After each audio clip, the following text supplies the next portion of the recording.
নমস্কাৰ, কি খবৰ বন্ধুসকল? আপোনাক অনলাইন হেল্থ BK চেনেললৈ স্বাগতম জনাইছোঁ। আজি এই ভিডিঅ'টোত ধাতু যোৱা বেমাৰৰ এটা প্ৰমাণী বন ঔষধ দিয়া গৈছে। এই ঔষধ ব্যৱহাৰ কৰিলে আপুনি আৰোগ্য লাভ কৰিব পাৰিব। বন্ধুসকল, মোৰ ভিডিঅ'টো সম্পূৰ্ণ শেষলৈকে চাই থাকিব।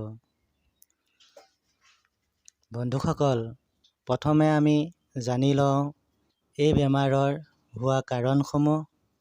কি কাৰণত এই বেমাৰটো আমাৰ দেহত হয়?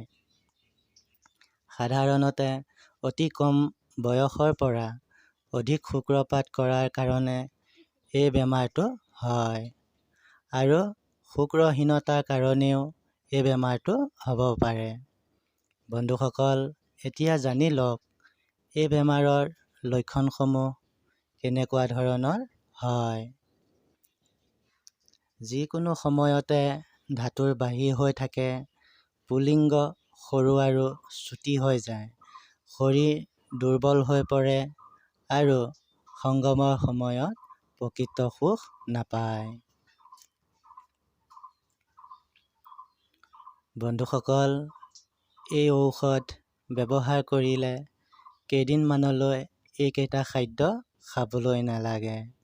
উৰহি, পিঁয়াজ, কণী, মছলা, তিতাকেৰেলা, মাদক দ্ৰব্যৰ পৰা বাচি থাকিব আৰু সুচিন্তা পৰিষ্কাৰ প্ৰতি লক্ষ্য ৰাখিব।